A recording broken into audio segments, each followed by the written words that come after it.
Alhamdulillahirabbil alamin wassalatu wassalamu ala asyrofil anbiya'i wal mursalin wa ala alihi wa sahbihi ajma'in wa ba'du. Yang saya hormati Bapak Ibu hadirin jamaah salat maghrib menjelang isya yang dimuliakan Allah Subhanahu wa taala pada pengajian rutin masjid kita yang dimuliakan Allah ini. Salawat dan salam sama-sama kita persembahkan kehadiran dengan kita Nabi besar Muhammad sallallahu alaihi wasallam. Allahumma shalli wa sallim wa barik alaihi. Mudah-mudahan dengan selalu konsisten berselawat kepada baginda Rasul dan kita mengamalkan syariat yang dibawa oleh Nabi, kita bahagia di dunia dan tentu kita harapkan kita bahagia di akhirat. Amin ya rabbal alamin.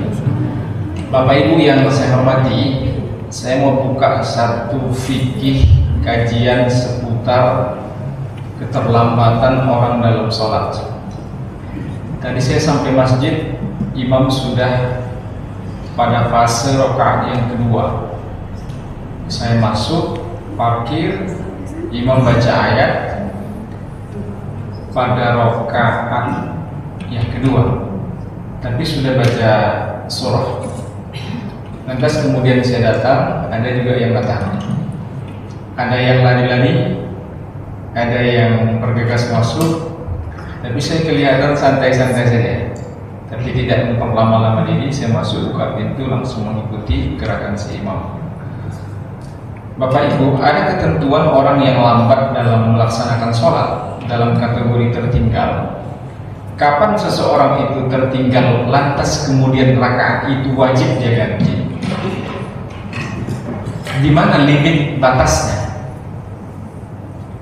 Persoalan lain yang terkadang muncul adalah adanya seseorang yang datang ke masjid itu buru-buru, tergesa-gesa, berlari, buka pintu kuat-kuat, karang terbanting, sementara orang sedang melaksanakan ibadah sholat karena dia sudah terlambat. Masalah berikutnya ada yang nunggu. Saya tadi masuk, imam sudah baca ayat Al-Quran. Kebetulan banyak fase di mana kita masuk. Ada imam yang sedang tasyahud akhir, tasyahud awal, tasyahud awal. Kita maghrib tadi kan ada tasyahud awal, ada tasyahud akhir. Atau dia sedang sujud. Karena menganggap rakaat itu tidak dapat lagi, maka biasanya orang itu nunggu lagi. Tunggu dia berdiri pada rakaat ketiga, baru kita ikut. Karena dianggap diikut pun gak ada gunanya. Padahal mekanismenya tidak begitu. Masbuk, orang yang terlambat ini kita kenal dalam istilah fikih disebut dengan masbuk. Masbuk itu adalah sedikit dalam ilmu fiqh, makmum yang tidak cukup sekedar membaca surah Al-Fatihah ketika berdiri bersama-sama si imam. Masbuk lah itu. Makmum masbuk adalah makmum yang tidak cukup punya waktu untuk membaca surah Fatihah ketika berdiri bersama-sama si imam. Masbuk tadi. Kalau sempat, tidak. Seorang makmum dikategorikan mendapat satu rakaat, dengan kata lain gak wajib ganti deh. Yang dapat satu rakaat adalah apabila dia masih mendapati imam sedang rukuk. Dia masuk takbiratul ihram, rukuk bersama si imam. Dia masih mendapati imamnya rukuk. Tapi kalau dia datang ke masjid, tiba-tiba sami Allahu liman hamidah, selesai. Berarti dia tidak mendapati imam rukuk, maka rakaat itu tidak dapat dan wajib diganti. Kapan gantinya? Nanti di akhir. Di akhir bagaimana? Selesai imam salam. Salam yang mana? Salam ada dua. Assalamualaikum warahmatullahi ke kanan, assalamualaikum warahmatullahi ke kiri. Salam yang fardu itu salam ke kanan. Salam ke kiri itu sunnah. Makanya kalau ada orang yang mau buang angin, sudah terdesak perutnya, goyang, dia tanya at-tahiyyatu. Wah, goyang, mau melepaskan sesuatu tapi dia tahan. Makanya makruh hukumnya orang yang mau baul, mau buang air kecil, memaksakan diri untuk lebih awal sholat dibandingkan membuang air seninya. Makruh. Sama dengan dalam kondisi jog itu lapar. Kalau bapak dalam kondisi lapar, mana lebih dulu sholat atau makan? Makan dulu. Karena dikhawatirkan ketika Bapak angkat takbiratul ihram yang harusnya fokus membaca iftitah Allahu Akbar kabira, yang terbaca Indomie Bangladesh. Nah, gitu kan kira-kira. Kenapa? Karena dia tidak fokus lagi, udah lapar. Apalagi imamnya itu tidak mura'atul ma'mum, dia tidak melihat kondisi makmum. Makanya kenapa disyariatkan imam ke belakang? Bukan ke belakang ya, melihat ke belakang. Saf pertama meluruskan saf, itu yang pertama. Yang kedua, melihat kondisi makmum yang paling dhaif di antara mereka. Jangan mentang-mentang Anda hafiz Quran 30 juz, lalu Anda di situ sholat, baca satu ayat pertama, sholat maghrib misalnya surah Al-Baqarah sampai surah An-Nisa, selesai. Lalu pada rakaat yang kedua baca saya puluh surah juz 2 sampai selesai. Lalu ketika imam salam tiba-tiba makmumnya terlentang semua. Kenapa? Mura'ah, lihat dulu makmumnya. Sawu sufufakum fa inna taswiyatas sufufi min tamamis shalah. Samakan saf kalian karena saf itu merupakan meluruskan saf merupakan bagian dari kesempurnaan salat. Ketika itu imam lihat ke belakang. Apa yang dia lihat? Pertama, lurusnya safnya. Di mana lurus safnya itu? Tumiknya ukuran. Jangan ujung kaki, Pak. Ujung kaki tadi nggak sama. Kaki saya panjang, mungkin berapa senti, kaki Bapak beda.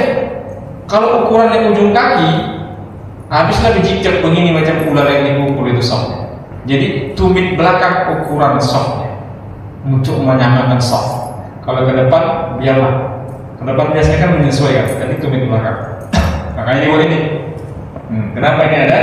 Untuk supaya ngepasin di mana posisi tumit belakang itu. Permudah aja. Ketika luruskan soft, maka yang dilihat itu adalah pertama kondisi lurusnya soft, kerapiannya. Maka sebenarnya kalau kita lihat dalam beberapa literatur, kapan iqamah itu dilakukan muadzin? Sebenarnya sudah lurus dulu, Pak. Lurus dulu softnya, baru imamnya yang memberi isyarat, udah silakan qomat, baru qomat ya. Ini kadang-kadang saya mau jadi imam, biasa kalau ceramah subuh kan saya juga imamnya. Jadi yang tukang azan di situ saya sudah tanya ditengok ya, dan dikurnya. Ini siap nih Ustaz nih kan? Asyhadu an la ilaha illallah. Kan ketika lagi dia pun dikotnya Allahu Akbar Allahu Akbar pun nggak tentu lagi baca tasawuf. Karena prediksi dia selesai dia qomat, selesai kita tasawuf gitu. Pintar ya memprediksi waktu itu. Tapi saya nggak konsentrasi tadi. Harusnya imam itulah yang memberi perintah kapan Anda boleh qomat, kapan tidak. Nah, makanya idealnya begitu, walaupun kadang-kadang tidak begitu kita jumpai. Kapan dia mendapati imam rukuk, maka dapatlah rakaat itu. Tapi kalau dia sudah tidak, sudah sujud dan lain sebagainya, maka dia tidak terhitung dalam rakaat itu dan wajib menggantinya setelah imam salam. Assalamualaikum warahmatullahi ke kanan. Udah boleh dia naik? Boleh. Tapi yang afdal kata para ulama salam yang kedua. Assalamualaikum warahmatullahi, assalamualaikum warahmatullahi, baru dia berdiri. Makanya salam kita juga sama, Pak. Assalamualaikum warahmatullahi, waalaikumsalam Ustaz. Nah, ini nggak boleh, jangan disabut-sabut. Assalamualaikum warahmatullahi ke kanan si imam, kita diam dulu, biarin aja. Assalamualaikum warahmatullahi dia ke kiri, baru kita ke kanan. Afdalnya begitu. Walaupun kata Imam Nawawi di dalam Al-Azkar dia katakan idza sallamal imam fal ma'mum bil khiyari insya'a sallama fil hari.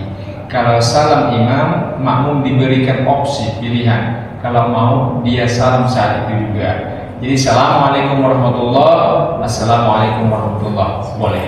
Dan itu sah. Yang wajib yang mana? Yang kanan.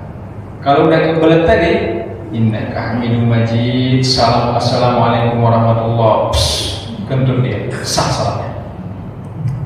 Assalamualaikum, jangan lagi ke kiri Bu, ibu sudah batal, nggak usah lagi. Yang ke kanan itu sudah rukun dan itu sudah sah, cukup. Yang ke kiri ngapain lagi, namanya kita sudah batal. Dan nggak usah lagi dipaksain ke kiri. Di dalam kitab Kifayatul Akhyar Al-Husaini ini juz 1 halaman 132. Kata Nabi begini, ada riwayat yang dikutip oleh Al-Husaini, "Waman adraka ruku faqad adraka rakaat." Siapa yang mendapati ruku bersama imam, maksudnya maka dia telah mendapatkan rakaat tersebut. Satu. Yang kedua, makmum yang datang belakangan sementara imam telah selesai membaca surah Fatihah. Saya ulangi, macam saya tadi posisinya. Makmum yang datang belakangan, saya datang sementara imam sudah selesai baca Fatihah, saya masuk, imam sudah baca ayat tadi. Maka dia langsung melakukan takbiratul ihram, Allahu Akbar, dan membaca Fatihah tanpa iftitah. Apa itu iftitah, Ibu? Allahu Akbar kabira walhamdulillahi katsira wa subhanallahi bukratan wa asila. Apa hukum doa iftitah? Sunnah. Hukum Fatihah wajib karena fardu. Ibu sudah telat, sudah terlambat. Jangan berpanjang-panjang pada yang sunnah, langsung aja masuk pada yang rukun. Karena yang rukun saja belum tentu selesai. Ini Allahu Akbar kabira walhamdulillahi katsira wa subhanallahi bukratan wa asila. Inni wajjahtu wajhiya lilladzi fatara. Allahu Akbar, rukun imam. Harusnya ibu sudah selesai dari Fatihahnya. Mengapa baca iftitah? Kalau ibu baca rukun, kan itu yang wajibnya. Mengapa iftitah lagi? Karena kita sudah posisi terlambat. Langsung saja masuk jalan tol pada persoalan rukun. Kenapa? Iftitah kan sunnah, nggak dibaca nggak apa-apa. Tapi kalau Fatihah wajib kan. Sementara waktu kita dibatasi, kita sudah telat. Bahkan kalau imamnya cepat-cepat, boleh kita startingnya awal. Fatihah juga kita, asal jangan terdahulu saja. Bismillahirrahmanirrahim. Ayat pertama Fatihah. Alhamdulillahirabbil alamin. Kita baca Fatihah. Dia sudah alhamdulillah, kita baca bismillahnya. Bismillahirrahmanirrahim. Kenapa? Karena kita ini lambat. Saya sudah umur 170 tahun, Ustaz. Sudah tua gitu. Baca pun lambat. Jadi imamnya masih muda. Baca imam kita tadi kan macam Ustaz nih. 4 lagi beristri masih sanggup ini. Nah, kan masih muda, gitu, masih kuat ya. Karena nggak ada kemampuan aja ya. Fa in khiftum alla ta'dilu fawahidah. Kalau kamu takut tak mampu berlaku adil, satu saja lah. Kan in khiftum, kalau takut, saya berani Ustaz, ya udah, gas saja terus gitu. Saya nggak menganjurkan ya. Oke. Takbiratul ihram tanpa iftitah. Mana iftitah itu? Allahu Akbar kabira pertama, yang kedua yang sering dibaca oleh Muhammad itu Allahumma ba'id. Dua-duanya benar. Nggak usah disalah-salahin ya. Ini yang benar, ini salah. Dan dua-duanya ada riwayat. Ada yang pakai, ada yang tidak pakai. Ya udah silakan aja. Namanya juga persoalan yang sunnah. Kadang-kadang orang yang sunnah ini ikut banget gitu kan. Itulah gitu ya. Sementara sholat wajib juga untuk tinggal. Jika belum selesai Fatihahnya, yang terlambat tadi ya, langsung baca Fatihah tanpa iftitah. Jika belum selesai Fatihahnya dan imam kebetulan rukuk, raka'a ma'ahu, maka rukuklah bersama imam. Terhitung dia mendapatkan rakaat itu meskipun Fatihahnya tidak sempurna. Kita tadi terlambat. Allahu Akbar. Bismillahirrahmanirrahim. Alhamdulillahirabbil alamin. Ar-Rahmanir-Rahim. Maliki yaumiddin. Allahu Akbar. Kata imam, rukuk dia. Kita rukuk ibu. Ya Fatihahnya separuh Ustaz, enggak apa-apa. Enggak sempurna, enggak. Baru 2 ayat yang saya baca. Alhamdulillahirabbil alamin. Ar-Rahmanir-Rahim 3 ayat. Rukuk imam, rukuk. Enggak sempurna Fatihahnya, enggak apa-apa. Disunnahkan untuk menyempurnakan Fatihah. Nah, ini kasus yang sama. Disunnahkan untuk menyempurnakan Fatihahnya jika kuat dugaan, bahasa fikihnya ghalaba ala zannihi, kuat dugaan bahwa imam itu lama rukuknya sehingga dia sempat selesai membaca Fatihah. Bapak tadi sudah terlambat. Allahu Akbar. Bismillahirrahmanirrahim. Alhamdulillahirabbil alamin. Arrahmanirrahim. Maliki yaumiddin. Shiratal ladzina an'amta 'alaihim. Allahu Akbar. Kan dikit lagi tuh tinggal. Ghairil maghdubi 'alaihim waladdallin. Amin. Allahu Akbar. Sami Allahu liman hamidah. Berarti kuat dugaan kita, meskipun kita siapkan yang satu ayat lagi itu tak tertinggal kita di dua rukun berturut-turut. Kuat dugaan imam itu lama rukunya. Misalnya imamnya sudah tua, sering sakit pinggang, tahu kita asam uratnya lagi kambuh, misalnya seperti itu kan. Siapa imamnya? Laki awak kebetulan. Tahu pinggang dan baru sakit, baru jatuh di kamar mandi. Lama ini alami rukuk. Allahu Akbar, rukuk dia. Maka apa yang terjadi? Silakan sempurnakan Fatihah. Jika kuat dugaan itu masih sempat. Kalau nggak sempat gimana Ustaz? Nggak usah, langsung aja rukuk. Ya. Makmum yang masbuk, saya ulangi, makmum yang masbuk yang terlambat tadi, yang tidak sempat atau sempurna membaca Fatihah, pertama tak sempat nih, bagaimana? Contoh dia datang, imam baca ayat, yang dibacanya pendek. Begitu kita takbir, Allahu Akbar, rukuk langsung. Berarti kan nggak sempat. Ini pertama. Masbuk yang tak sempat itu kasusnya. Atau tidak sempurna, macam kasus saya tadi, baca separuh lagi belum, tak sempurna namanya. Membaca Fatihah tak sempat atau tak sempurna baca Fatihah, maka Fatihahnya ditanggung oleh imamnya. Inilah salah satu fungsi berjamaah. Ada yang ditanggung si imam. Makanya kalau di rumah itu payah khusyuknya sholat, berjamaah aja. Saya ragu Ustaz, 3-4. Wah, ini punya ilmu latah sama pikun sih. 3-4. Seringkali sujud sahwi, lupa. Biasa itu penyakit udah orang tua biasa. Di dalam kitab disebutkan bahwa kalau kuat dugaan makmum imam itu lama rukuknya, silakan selesaikan Fatihah. Kalau tidak langsung rukuk saja. Makmum masbuk yang tak sempat atau sempurna membaca Fatihah, maka Fatihahnya ditanggung oleh si imam. Kewajiban Fatihahnya gugur pada kondisi imam sudah rukuk. Kata Imam Bakri Muhammad Syafal dalam kitabnya I'anatul Talibin di juz 2 halaman 37. Apa katanya begini? Kata beliau begini, idza raka'al imamu raka'a ma'ahu li haditsin. Kalau imam itu sudah rukuklah kamu bersamanya. Kan ada hadis Nabi, idza raka'al imam farka'u. Kalau sudah rukuk imam, rukuklah kamu.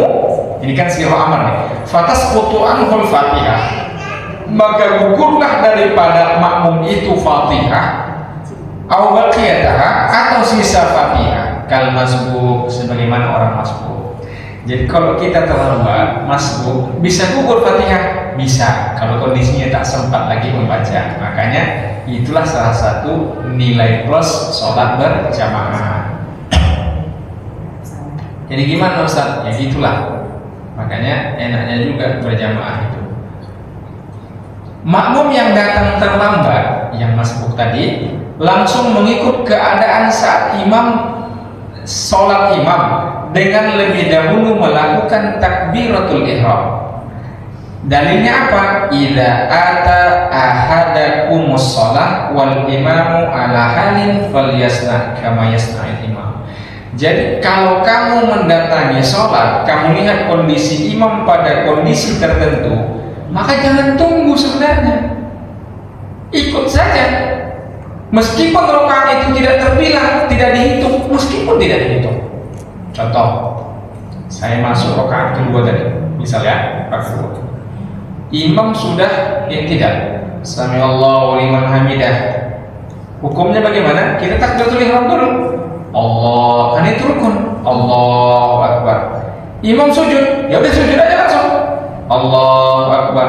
Ustaz, ini kan rakaat pertama nggak dapat lagi, tadi kan batasnya rukuk. Nah, ini kan dia sudah sujud, ya tunggulah rakaat kedua. Biasa orang nunggu Pak, ditunggunya aja, gitu kan?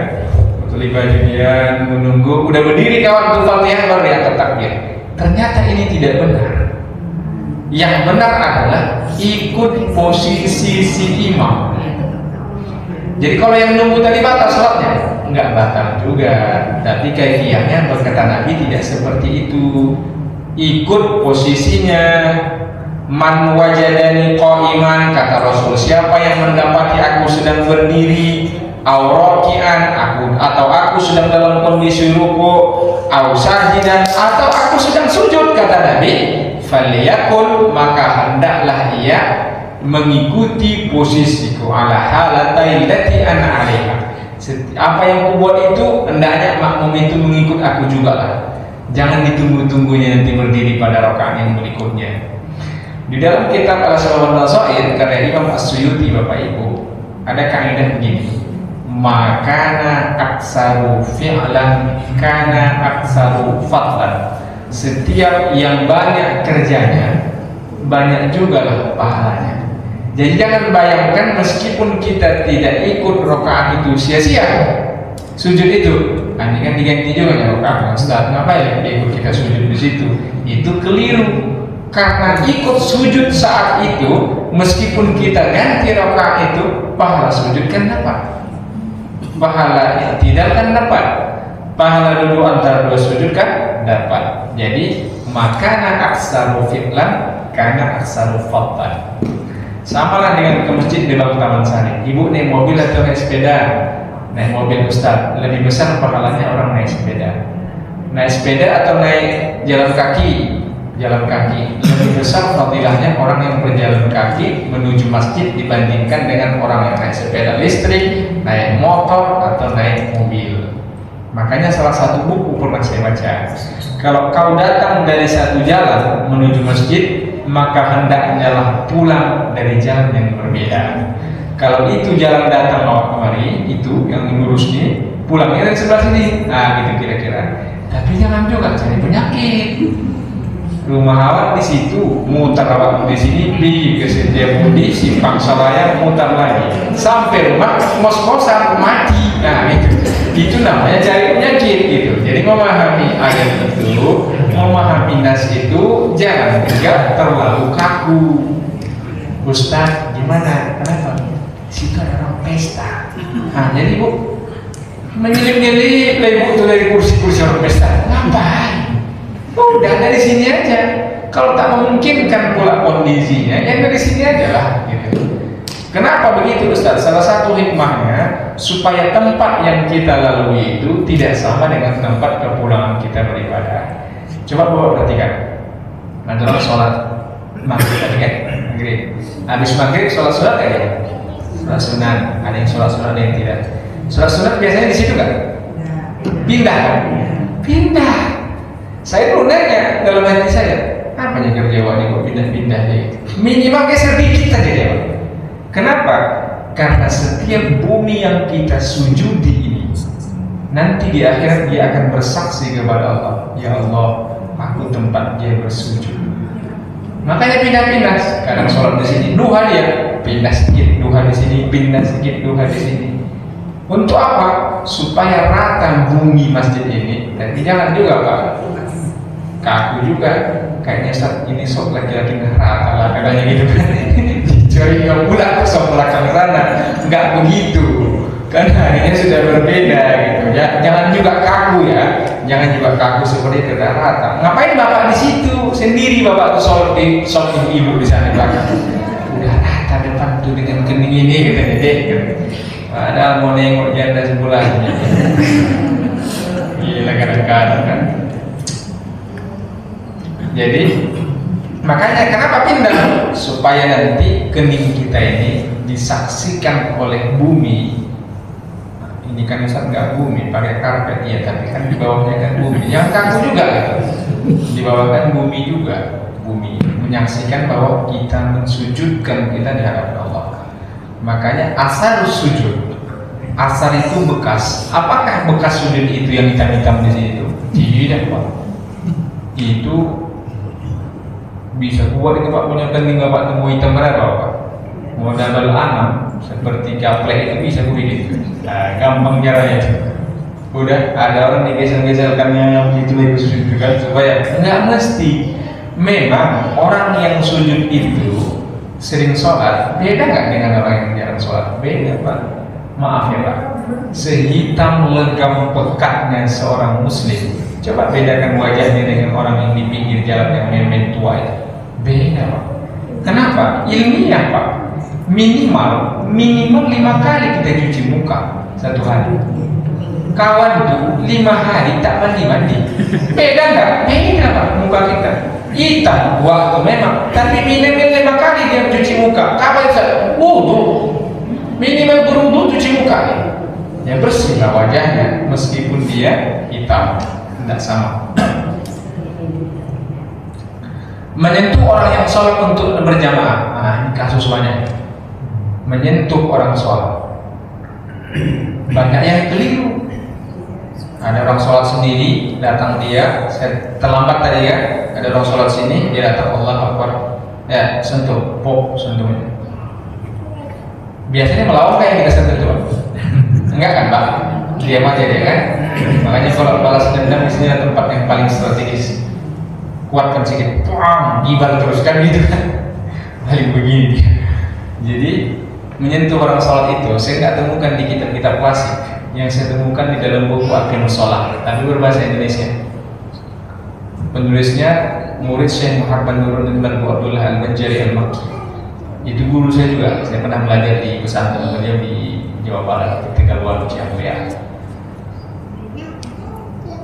Menyentuh orang sholat itu etikanya adalah yang pertama, tujuannya apa? Untuk memberitahu orang yang kita sentuh bahwa kita ingin menjadi makmumnya dan dia menjadi imam. Maka apa yang dilakukan? Disentuh. Tapi kebanyakan orang salahnya adalah menyentuh itu masha. Menyentuh itu dilakukan kapan? Sebelum sholat. Pop Allahu Akbar. Atau ada mau berjemaah di mall-mall saya biasa Pak di mall tuh kena. Saya udah depan sholat, udah pas dipukulnya kita kan gitu kan. Padahal etikanya adalah diangkat takbir dulu, Allahu Akbar, baru sentuh. Sekedar menandakan kita ingin berjamaah. Haruskah disentuh? Tidak. Cukup keluarkan aja takbirnya, Allahu Akbar. Udah paham ya? Harusnya supaya dia memahami kita mau berjamaah. Nah, kenapa takbir dulu? Berarti kita sedang sholat, Allahu Akbar, nyentuh. Dan beda halnya kalau orang nyentuhnya itu sebelum sholat. Pak, disentuhnya Pak, ring, bunyi handphone. Saya mau istri. Abang pulang sekarang nggak? Kalau nggak pulang, tutup pintu. Bapak tuh golongan suami istri-istri yang istri-istri yang takut kepada suami yang takut sama istri. Mak mendengar itu, pulang sekarang nggak? Kalau nggak, tutup pintu. Cabut dia. Bapak tuh udah tunggu-tunggu. Macam tadi perasaannya kan gitu kan? Dikuatkan ya takbirnya, Allahu Akbar, sami Allahu liman hamidah sendiri di masjid dalam, di masjid sini. Begitu salam, assalamualaikum warahmatullahi wabarakatuh. Tak ada orang. Kalau penakut ini lari itu langsung Pak, lari langsung. Kenapa kau lari kata orang itu kan di depan sana? Tak tahu saya. Itu masjid itu udah ada penunggunya juga. Tadi jelas sekali menyentuh saya. Begitu salam tak ada lagi orangnya. Makanya takbir dulu, Allahu Akbar, baru sentuh. Nah gitu dia ya, harusnya etikanya. Yang kedua, menyentuh ini juga kalau menyebabkan taswis. Taswis itu apa? Terganggu orang yang disentuh, makruh. Ini waktu ada latah-latahnya dan bisa jatuh hukum haram ketika taswis sangat berlebihan, kekhawatiran atau ketergangguan. Baru tengok semalam di depan Taman Sari ini ada seorang muslim masuk Islam 2 hari yang lalu, bersyahadat di sini. Tengok apa di Islam ini. Udah, karena sudah baru Islam biasanya kan berjubah lah dia, bukan bapak berjubah ya, berjubah dia kan baru berjubah dia, pakai serban dia, baru muslim. Awak pun peteng-tengan, Allahu Akbar, tak sentuh. Dipikirnya sentuh itu bagian dari ibadah sholat, bahaya Pak. Besok dia sholat di sini dipukulnya juga orang. Karena tidak paham dia. Karena apa itu? Karena ketidakpahamannya, keawamannya. Maka menyentuh itu pun lihat orangnya. Kalau kita lihat yang kita sentuh itu khawatir dia tak paham, nggak usah sentuh aja. Duduk, berdiri di sampingnya, takbir aja. Allahu Akbar. Niat saja menjadi makmum supaya mendapatkan fadilah berjamaah. Boleh sentuh. Kenapa? Sanksi Ustaz. Seorang makmum yang masbuk terhitung mendapatkan pahala berjamaah selama imam belum salam. Jadi kalau imam itu belum salam, masih dapat perhitung kita berjamaah sepanjang kita masuk takbiratul ihram dulu, baru ikut posisi si imam. Terhitungkah itu berjamaah? Terhitung. Makanya lagi. Sibuknya minta ampun, dibuka pintu, pecah pula pintu ini Pak. Bayangkan kalau ini pecah, apa enggak imam tuh astagfirullah, karena yang terkejut dia ketua BKN gawat 3,5 juta kan, udah dihitungnya pula duitnya gitu kira-kira. Nah jadi makanya pelan-pelan aja, tapi jangan terlalu letoy kali, telepon saya udah datang ke masjid kita terlambat ya terlambat, karena sepanjang imam belum salam kita masih mendapatkan sholat berjamaah. Hanya saja, saya ulangi, hanya saja samakah pahalanya orang yang dari start awal dengan yang datang belakangan? Tidak sama. Yang paling besar fadilahnya yang datang lebih awal. Gitu Ustaz? Iya, makanya shop pertama dengan shop yang kedua tidak sama. Shop pertama ini lebih besar fadilahnya daripada shop yang kedua, begitu seterusnya ke belakang kaki-kakinya. Kalau misalnya Bapak sudah di sini dulu, koma berdiri, ada yang terlambat, ayo Pak, ke depan. Bapak mundur ke belakang, ini nggak boleh. Bahkan kata para ulama, kata As-Suyuti, makruh. Kenapa makruh? Al-isaru fil qurbi makruhun wa fi ghairiha mahbub. Mendahulukan orang dalam urusan ibadah itu makruh. Tidak boleh. Masbuk sholat Jumat, nah ini agak berbeda Pak. Kalau nanti agak aneh, nggak usah terkejut ya. Ini jarang dibahas sholat Jumat. Masbuk sholat Jumat itu tak sama dengan masbuk sholat kita tadi. Sholat maghrib, sholat isya, sholat subuh, sholat zuhur, sholat asar itu berbeda masbuknya dengan masbuk sholat Jumat. Kalau sholat Jumat, ini dalam kitab Abu Sa'ad As-Sirazi At-Tambih di bukunya dalam madzhab Syafi'i ya. Wa in adrakal imam raki'an fi tsaniyah atimul jum'ah. Wa in adrakahu ba'da ruku' atimu zuhran. Bagaimana maksudnya? Sholat Jumat itu kan ada khutbah. Khutbah pertama, khutbah kedua. Saya pernah baca buku bahwa sholat Jumat itu badalun minaz zuhur, ganti dari zuhur. Artinya orang yang sholat zuhur, sholat Jumat maksud saya, tak perlu lagi sholat zuhur karena sholat Jumat dia laki-laki ya, laki-laki gitu biasanya kan. Walaupun di daerah lain ada juga yang melaksanakan di perempuan. Sini kan rata-rata laki-laki. Sholat zuhur itu kan 4. Kalau Jumat kan 2. Kok bisa begitu gantinya kok 2 Ustaz? Ternyata kata para ulama itu yang dalam buku tersebut, sebenarnya yang khutbah itu sudah bagian dari rangkaian sholat Jumat itu. Makanya jangan nunggu-nunggu, tunggu aja bentar lagi sholat, pikirin masih khutbahnya itu Ustaz, panjang itu Pak Prof, lama itu. Ada juga kadang-kadang yang panjang khutbah itu dan nggak ngerti pula. Kata orang makmum udah batuk sana batuk sini, itu kan isyarat kode. Udah ya terus sendiri kan gitu kira-kira. Ini setengah jam dilantarnya khutbah itu kan. Ada juga yang minta dulu deh batuk kursi juga kan. Dihajarnya juga sama dia. Ada juga teman saya gitu, khotibnya teman saya. Tahu dia kalau batu itu menyuruh dia berhenti, tapi nggak mau berhenti. Katanya belum habis, capek aku menulisnya tadi malam, tulisnya di kertas pula panjang-panjang. Katanya belum habis dibacakannya, capek dia pula menulisnya. Betul dia itu. Tapi khutbah itu kan singkat, nggak usah panjang kali. Harusnya pun etikanya Pak, lebih panjangnya sholat Jumat dibandingkan khutbah. Tapi kalau sholat Jumat sekarang berapa lama? Paling 7 menit. Kalau 7 menit kita khutbah, dicoret tebang tangan saya khotibnya, yakin apa?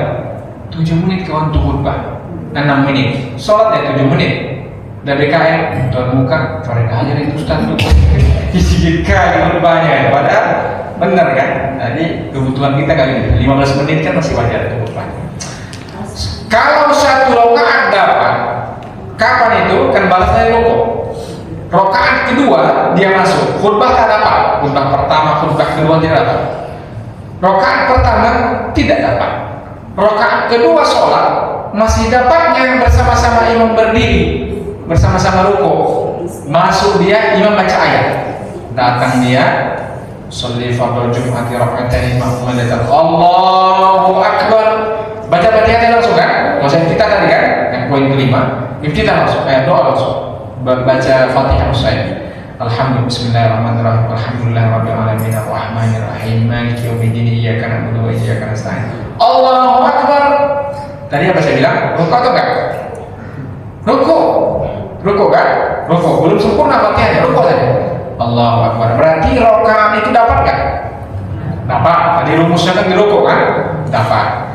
Ketika imam nanti salam, rukuk, i'tidal, duduk antar dua sujud, dan sujud lagi, tasyahud akhir, assalamualaikum warahmatullah. Kita katanya dapat satu rakaat kan? Maka ketika dia salam, berdiri, angkat satu rakaat lagi tambah, karena satu sudah dapat. Nah, tapi ketika satu pun tidak dapat, kapan itu tak dapat satu pun sholat Jumat? Sujud dia. Rakaat kedua atau lewat rukuk lagi tidak, atau kesan akhirnya terlambat betul gitu sampai kita kemarin udah semua siap sholat Jumat ya kan? Allahu Akbar langsung turun, Allahu Akbar, at-tahiyatul mubarakatuh salawat, assalamualaikum warahmatullah, kata si imam salam, assalamualaikum warahmatullah, maka dia berdiri lagi. Berapa yang dia ganti? Berapa? 4. Ini yang benar. 4. Loh, tapi Jumat kan 2 rakaat Ustaz. Iya, Jumat 2 rakaat. Ente nggak dapat Jumatnya. Niatnya tetap Jumat tadi. Iya. Sholli fardhu Jum'ati, Allahu Akbar. Dah rukuk. Sujud atau tasyahud akhir. Begitu salam si imam, 4 rakaat lagi dia sholat. Naik lagi, baca Fatihah, baca ayat. Rukuk, i'tidal, sujud, duduk antar dua sujud, sujud lagi, naik lagi sekali lagi. Baca Fatihah, baca ayat, rukuk, i'tidal, sujud, duduk antar dua sujud, sujud lagi, tasyahud apa? Macam sholat Jumat, yang sholat Jumat. At-tahiyatul mubarakatuh. Itu namanya niatnya Jumat, pelaksanaannya sholat Jumat. Dalilnya apa? Banyak. Di antaranya Abu Sa'id As-Siraji At-Tambi. Ada lagi, ada dalam kitab Muhammad bin Salim Al-Kab At-Taqiratus Salidah fi Ahamil Masail Mufidah. Al-masbuqul ladzi lam yudrik ruku'ar raka'atas tsaniyah yanwiyal jum'ata wa yusalli arba'at raka'atin zuhra. Nah, ini kan jarang dibahas orang karena memang jarang terjadi. Tapi sekiranya terjadi seperti itu, maka mekanisme tempat masbuknya beda dengan tempat masbuk pada sholat yang biasa. Jadi sebenarnya sholat berjamaah ini banyak kali ininya, termasuk inilah Bu, misalnya lampu ini harusnya ada lampu emergensi, karena makruh orang sholat di tempat yang gelap, yang tak nampak tempat sujud, golap betul, makruh.